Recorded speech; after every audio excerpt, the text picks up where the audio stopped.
I never used to think much about the window across the street. It was just another cracked pane in another decaying apartment building. The place had been there for decades. A crumbling block of old bricks and broken glass, the kind of place you'd expect squatters or junkies to haunt. It wasn't my business. My life was boring enough. Work, home, sleep, repeat. But then I noticed her. It was 2 a.m. the first time I saw her. I had stayed up late staring at my computer screen, unable to sleep. When I finally looked up, stretching my neck, I caught sight of the building across the road. The window directly across from mine had light bleeding faintly from behind its broken blinds. A sickly yellow glow like an old bulb about to die. And there she was. A woman, standing there, staring straight at me. At first I laughed nervously, probably just some insomniac like me, awake at a stupid hour. Maybe she didn't even see me. Maybe she was staring at nothing. I pulled my curtain closed and went to bed, trying not to think about it. But the next night I couldn't resist looking. Same time, same window, same pale figure. She wasn't moving, not shifting, not fidgeting, just watching. I told myself I was being paranoid, but I couldn't shake the unease. Her body looked stiff, unnatural, like she had been frozen there for hours. Night after night, it became a ritual. I'd check. She'd be there, always at exactly 2 a.m. My friends joked when I told them. They said I was making up some urban legend for myself, like Bloody Mary or the Slender Man. I almost believed them, until the night I closed my curtains before bed, determined not to look. I woke to knocking. 3 slow, deliberate knocks. On glass, my heart leapt into my throat. I live on the 3rd floor.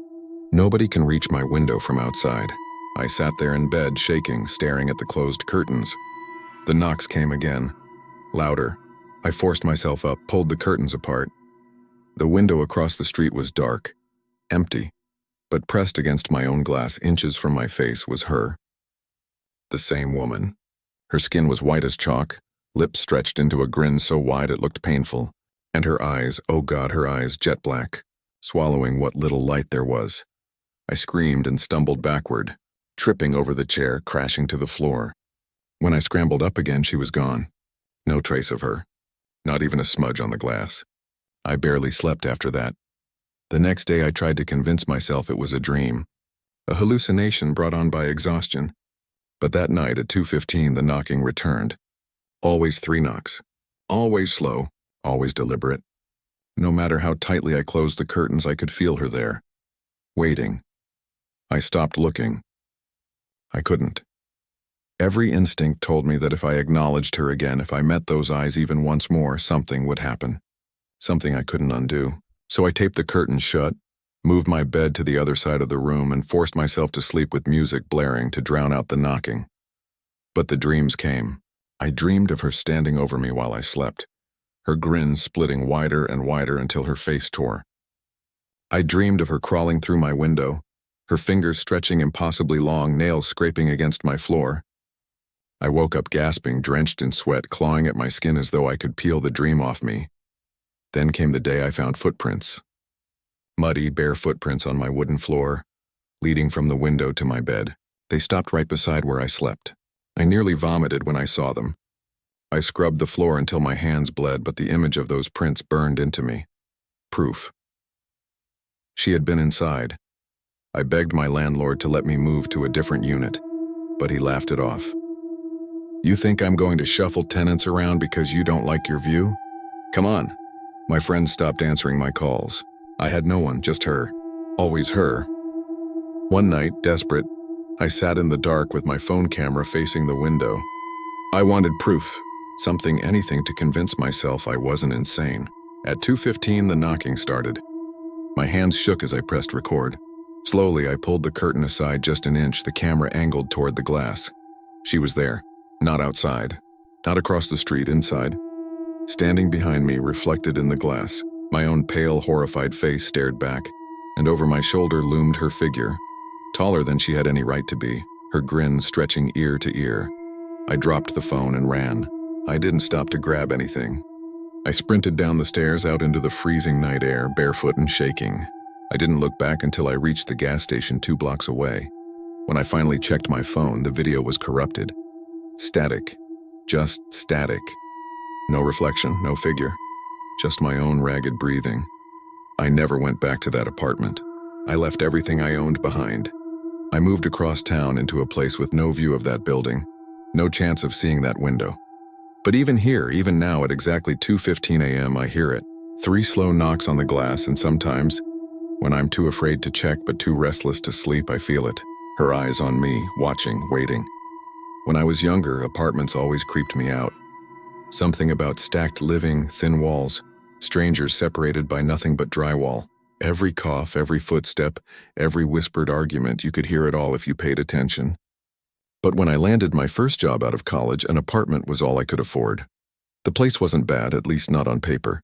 1 bedroom, decent size, walking distance from the office. The building was old though, creaky hallways, water stains on the ceiling tiles, and an elevator that groaned like it was about to give up. But rent was cheap, and cheap rent has a way of making you ignore red flags. At first it was fine. Quiet neighbors. A couple down the hall who always bickered. An older man with a dog on the first floor and directly across from me. A unit that always stayed dark. I assume no one lived there. The mailbox had no name on it, the door was bare except for peeling paint. The first strange thing happened about a week after I moved in. I was unpacking boxes when I heard it, knocking. Not the usual impatient pounding you'd expect from someone at the door, but soft, deliberate knocks. 3 of them, slow, spaced out. I opened my front door. The hallway was empty. My stomach sank when I realized the sound hadn't come from my door. It came from across the hall. The dark unit. I stood there for a moment, listening. The building was dead silent, no footsteps, no voices. I waited, half expecting the door across from mine to creak open. But nothing happened. I eventually went back inside, convincing myself it was just someone passing through. That night, though, I dreamed of knocking. In the dream, I was lying in bed when I heard it, echoing through my apartment like it was inside the walls. 3 knocks, deliberate and patient. When I woke up, heart racing, I realized it wasn't a dream at all. The sound was real. 3 knocks. From across the hall, I didn't sleep the rest of the night. Over the next week, it kept happening. Always at night. Always 3 knocks. Always from the door across from mine. Sometimes it was at 10 p.m., sometimes closer to 3 in the morning, but it always came. I asked the landlord about it one afternoon, trying to sound casual. He frowned like I'd said something stupid. "That unit's empty," he told me. "Then who's in there knocking every night?" I asked. He gave me a sharp look. "Nobody's in there. It's been vacant for months, probably longer." The way he brushed me off should have ended it, but it didn't. The next time it happened, I pressed my ear to my own door. The knocking was slow and steady, like whoever, or whatever was behind that door wasn't in any rush. My throat went dry. Against my better judgment, I whispered through the door, "Hello?" The knocking stopped instantly. The silence was so heavy it pressed against my chest. Then slowly something scraped along the other side of the door. Not knocking this time, scratching. Long, dragging scratches that made the hair on the back of my neck stand up. I stumbled back, slammed my door shut, and locked it, though I wasn't sure why. Locks wouldn't matter if something could scratch through wood like that. After that, I tried to avoid the hallway at night. I kept my head down, rushed from the elevator to my door without looking up. But I always felt it, eyes watching from across the hall. Even though the blinds were always shut and the door never opened, I knew something was there. One evening after work, I came home and found a piece of paper slipped under my door. No handwriting, no markings, just 3 small circles drawn in black ink. Perfect circles, evenly spaced, like someone had drawn a diagram of the knocking. I dropped it like it was burning me. My first thought was that one of the neighbors was screwing with me. Maybe the couple down the hall thought it was funny. Maybe the old man with the dog was losing it. But when I went to bed that night, I couldn't shake the thought that it hadn't come from them. It had come from inside the empty apartment. The scratching started again around 2 a.m. This time it didn't stop. It dragged on for what felt like hours, nails clawing at wood, sometimes pausing, sometimes tapping instead. I buried my head under the pillow, trying not to hear it, but the sound carried straight through the walls right into my skull. Finally, I snapped. I couldn't take it anymore. I grabbed my phone, turned on the flashlight, and stormed into the hallway. My bare feet slapped against the floor, heart hammering. The door across from mine stood there, silent and dark. The scratches had stopped the moment I stepped outside. I raised my hand, hesitated, then pounded on the door. "Who's in there?" I shouted. My voice echoed down the empty hall. I know someone's in there. Come out! Nothing. I pressed my ear to the door. At first, silence. Then a whisper, so faint I thought I imagined it. Come in. My blood turned to ice. I staggered back, nearly dropping my phone. The whisper wasn't loud, wasn't aggressive. It was inviting. Calm, patient, like it had been waiting for me. I didn't sleep that night. I sat with every light on, clutching a kitchen knife, staring at the door across the hall through my peephole. Hours passed. Nothing moved. The next morning I told the landlord again. I told him I wanted out of my lease, that something was wrong in the building. He looked tired, like he'd had this conversation before. You hear knocking, scratching, maybe voices? He asked quietly. I froze. You've heard it too? He sighed and rubbed his face. Not me, tenants, always the ones across from that unit. They don't stay long. None of them. I've had priests bless the place. I've had it fumigated. I've had it locked up tighter than a vault. Doesn't matter. People hear things. Then they see things. Then they leave. See what? I whispered. He shook his head. Don't ask. I should have moved out right then. Packed my bags, broken the lease, slept in my car if I had to. But rent was cheap, and cheap rent has a way of making you stupid. That night I woke up to the sound of my door unlocking. I froze in bed, every muscle locked.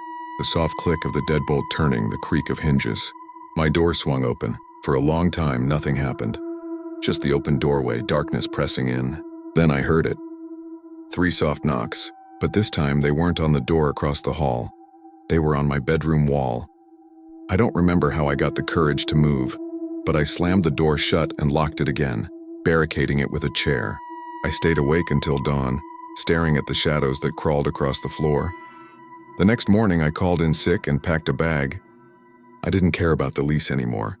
I just needed out. But when I opened my door, I froze. The door across the hall, the dark, empty apartment, was wide open. Inside was nothing but shadows. The air that drifted out was cold, far colder than the hallway should have been. I should have turned and run, but some part of me, some reckless, curious part, made me step closer. The carpet was stained, the walls cracked. The smell was awful, like mold and rot. I lifted my phone, shining the flashlight inside. That's when I saw them. Circles, drawn over every surface. The walls, the ceiling, the floor. Perfect black circles, 3 at a time, over and over again. And in the center of the room, sitting cross-legged on the floor, was a figure. Thin, too thin. Its skin stretched tight, its head tilted at an unnatural angle. It was facing the wall, whispering to itself. My light caught on its hand. The fingers were long, impossibly long, and they twitched as they traced circles onto the carpet, over and over. The whispering stopped. Slowly, the figure turned its head.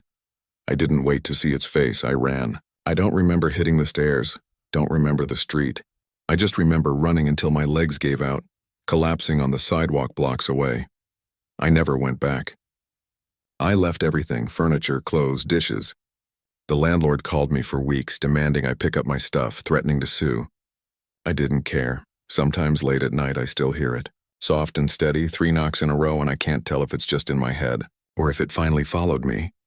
When I first moved into the neighborhood, it felt like I had struck gold. The kind of luck you don't expect when you're desperate for a change of scenery. When you've been scouring rental listings for weeks and every option looks either too expensive or too run down. But then this house popped up, practically dropped into my lap. The rent was cheap, suspiciously cheap, but the pictures looked fine. Quiet street, nice trees lining both sides, a driveway, even a backyard. I signed the lease faster than I probably should have. Moving in, I noticed right away that the neighborhood was the kind you see in commercials. Kids played outside until dusk. Neighbors waved when they drove by, and the couple across the street brought me a pie as a welcome gift. It was too perfect, too safe. The kind of place where nothing bad ever happens, or at least that's what I wanted to believe. But the man next door wasn't like the rest. His name was Harold, though I didn't learn that until later. At first, all I knew was that he lived alone, and he wasn't the friendly, pie-giving type. I remember unloading boxes from the car and glancing up to see him on his porch. He stood there in a faded bathrobe, clutching a mug like it was glued to his hand.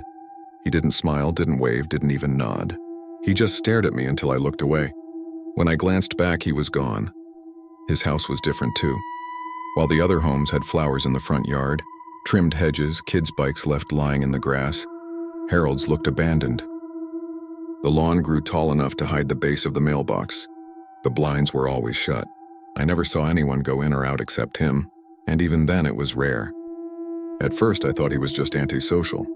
Some people are like that, but over time I realized there was something worse about him, something I couldn't quite put my finger on. The first real warning came late one night. I was taking the trash out when I noticed a dim light coming from his basement window. Just a weak yellow glow, the kind you'd expect from an old bulb. I wouldn't have thought anything of it if not for the sound. Faint, muffled, voices. At first I thought he was watching TV down there, but the tone was wrong. The voices weren't casual or happy. They were strained, pleading, almost like arguing. I froze in the driveway, holding my trash bag, straining to hear. But the moment I shifted my foot, the gravel crunched loud under my shoe and the voices stopped. The basement went quiet. So quiet it felt like the whole street was holding its breath. I hurried back inside, locked the door, and told myself it was nothing. People have friends over late at night. People argue. I was just being paranoid. But then it happened again and again. Every night I took the trash out late. The glow was there and the voices drifted through the night air, muffled but unmistakable. It started to gnaw at me, an itch in the back of my skull that wouldn't go away. Who was down there with him? Why only at night? Why did the voices always sound desperate? One night curiosity got the better of me. I crept over to the hedge that divided our driveways and crouched low, close enough to peer into his basement window. The glass was grimy, the angle awkward, but I could see just enough. Harold sat on a wooden stool, hunched forward. Across from him was a figure slumped against the wall. My stomach turned when I realized their arms were bound, chained at the wrists. Their head was covered with a dirty cloth sack. For a moment, my brain refused to process it. I thought it had to be fake, some twisted mannequin or prop. But then the figure shifted just slightly, like they were struggling to breathe under the sack. That was no mannequin. That was a person. I stumbled back in shock, my foot landing hard on gravel. The crunch echoed in the silence. Inside the basement, Harold froze. Slowly, he turned his head toward the window. His eyes met mine through the glass. My heart stopped, and then he smiled. It wasn't a friendly smile. It wasn't even human in the way it twisted across his face. It was the kind of smile that makes your stomach hollow out, the kind that says, I know what you saw and there's nothing you can do about it. I bolted back into my house and slammed the door shut. For a long time I stood there, heart racing, waiting for him to come after me, but he never did. Not that night. The next morning, though, when I went to get the mail, Harold was on his porch. He raised his hand and waved at me like an old friend. His smile was just as wide as it had been in the basement. I didn't wave back. I couldn't. From then on, it was different. He wanted me to know he knew. He started appearing more often, as if to remind me. Sometimes I'd see him standing at his window, watching me from behind the blinds. Other times, when the street was dead quiet, I'd hear faint tapping on the wall that separated our houses. Not the kind of casual noise you'd expect in old buildings, but deliberate, rhythmic. Knocks. 3 in a row, then silence. I called the police once. I told them I thought something strange was happening next door. They came, knocked on his door, went inside. I watched from my window, my pulse in my throat. 10 minutes later, they came out again. One of the officers stopped by my house, said Harold was fine. Just an old man, harmless, nothing to worry about. But the way the officer avoided my eyes told me even he didn't quite believe that. I tried to let it go. Tried to convince myself I'd imagined it. But then came the storm. The power went out across the block.